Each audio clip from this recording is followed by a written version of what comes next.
नमस्कार। आज राष्ट्रीय अधिवेशन राष्ट्रवादी कांग्रेस में दिल्ली में आपका सब स्वागत करती हूँ।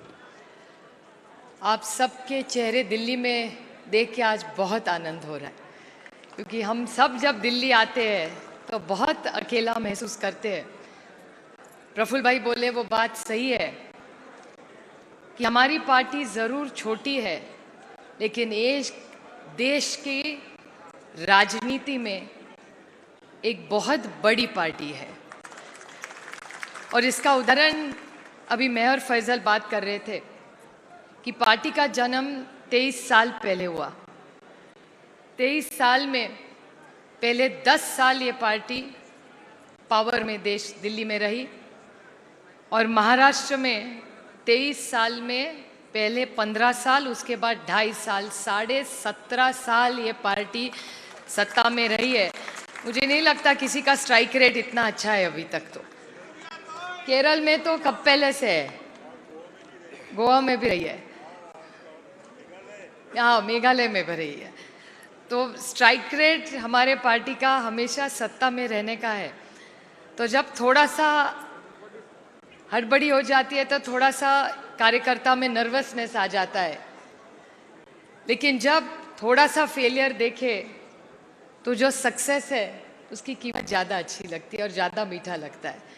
और महात्मा गांधी के बारे में जो प्रफुल्ल भाई ने जी भी मिनट्स में कहा है, महात्मा गांधी का एक बहुत बड़ा एक स्टेटमेंट रहा है कि heroes are made in the hour of defeat, success is therefore well described as a series of glorious defeats.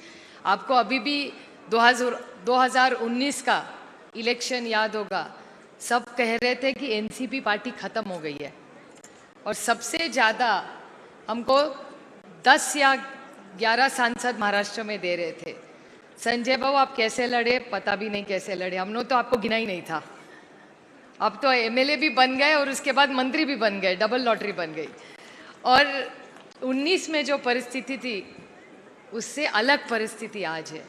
19 में लोग पार्टी खत्म हुई कह रहे थे, आज 22 में अगर किसी पार्टी की तरफ इस देश और महाराष्ट्र और हर आज सांसद भी जो पार्लियामेंट में देख रहा है, उस पार्टी का नाम राष्ट्रवादी कांग्रेस पार्टी है।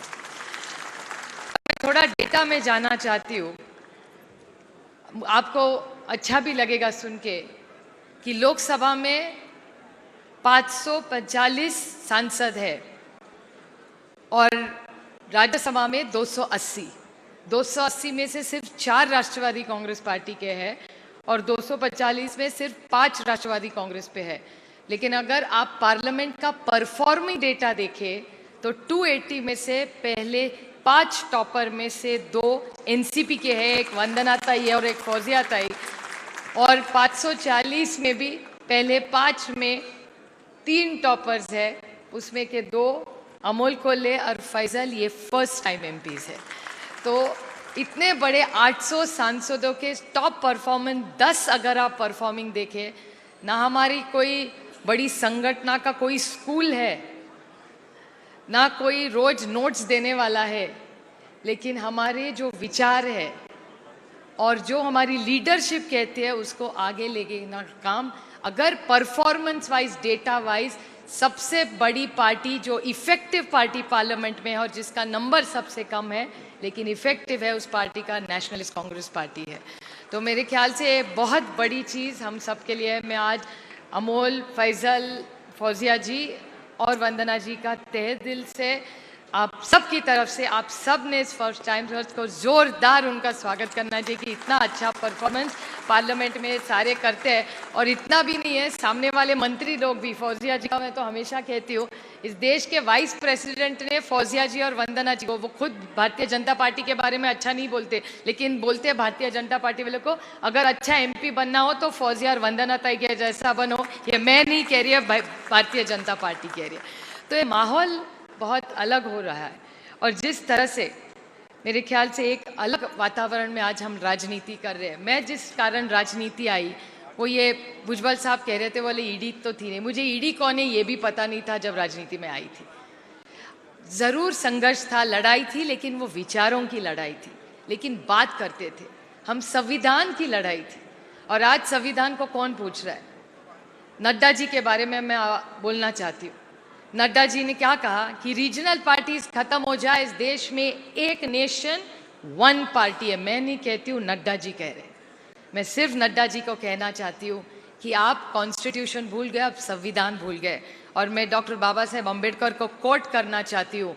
अम्बेडकर जी ने ऐसे कहा है, there is no democracy without the existence and respect for opposition. The tyranny of majority is anti-ethical for democracy.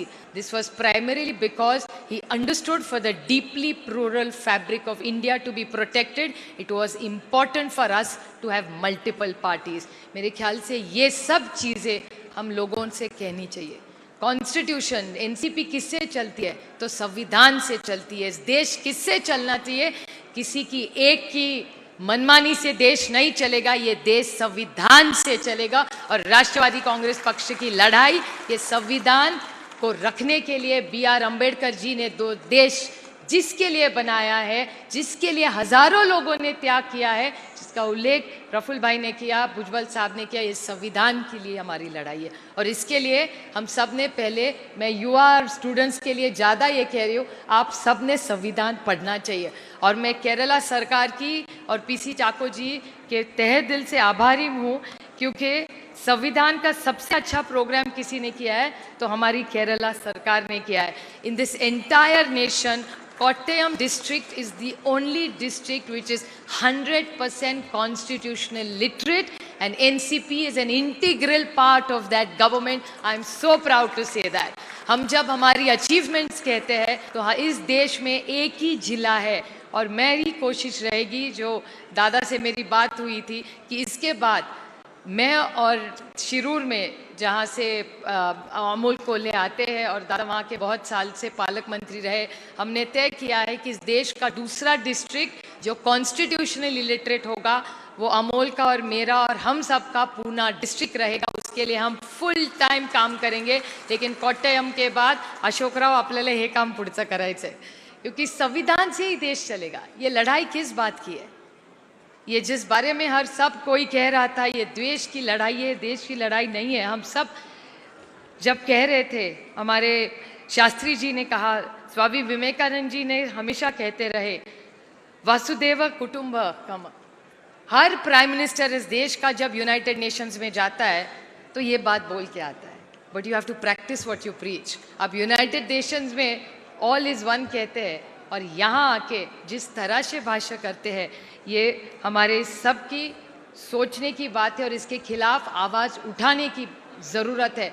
और मैं आज विद्याताई यहाँ बैठी है इसलिए नहीं कह रही हूँ, लेकिन बिल्किस बानो की जब केस हुई तो इस देश में पहला आंदोलन किसने किया होगा? जो विद्याताई ने मुंबई में राष्ट्रवादी कांग्रेस पार्टी ने किया। सब सोच रहे थे कि इसका आगे क्या होगा, करना ही नहीं, क्योंकि किसी को, बहुत लोगों को केस पता भी नहीं था। लेकिन जिस तरह से विद्याताई और उनकी सारी महाराष्ट्र की टीम, पहले रूपाली ताई वहाँ बहुत अच्छा उन्होंने टीम किया था, सारी हमारी जो महाराष्ट्र की महिला है उन्होंने जिस तरह से बिल्किस बानो जी क्या जो ये पूरा हुआ इशू, उसके बाद पहली बार आंदोलन इन्होंने किया और उसके बाद पवार साहब जब बोले तो देश में सारे भी चर्चा होने लगी। तो मेरे ख्याल से आज राष्ट्रवादी कांग्रेस पार्टी पे जिम्मेदारी बहुत ज़्यादा है और लोग हमसे तरफ देख रहे हैं। और एक दो चीज़ सिर्फ कहने के बाद मैं मेरा भाषण सुनाऊंगी कि 2.5 साल में मैं 3-4 आपको उदाहरण गवर्नेंस के देना चाहती हूँ। Why is this party different? हमारी पार्टी राष्ट्रवादी कांग्रेस पार्टी में नए लोग क्यों जुड़े? ये सवाल मैं खुद को हमेशा बोलती हूँ। जो स्टूडेंट है, युवा है, इस पार्टी में ऐसी अलग क्या बात है? This party is purely about high performance party. मैं आपको 2-3 उदाहरण दूँ। यहाँ व्यासपीठ पर अजीत पवार जी बैठे हैं, मैं उनका सबसे लेटेस्ट आपको एक उदाहरण दूँ। सीएजी का रिपोर्ट ने कहा है कि इस देश में अगर फिस्कल मैनेजमेंट, मतलब पैसे का जो मैनेजमेंट सरकार चलाने में होता है उसको फिस्कल मैनेजमेंट कहते हैं, इस देश में सबसे अच्छा फिस्कल मैनेजमेंट कोविड में किसी सरकार ने किया हो तो वो महाविकास आघाड़ी ने किया। और उसके जो ड्राइवर के सीट में फाइनेंस मिनिस्ट्री चला रहे थे वो अजीत पवार जी थे। ये this is why NCP is a party with a difference of great governance. दूसरी बात मैं आपको बताऊं, यहाँ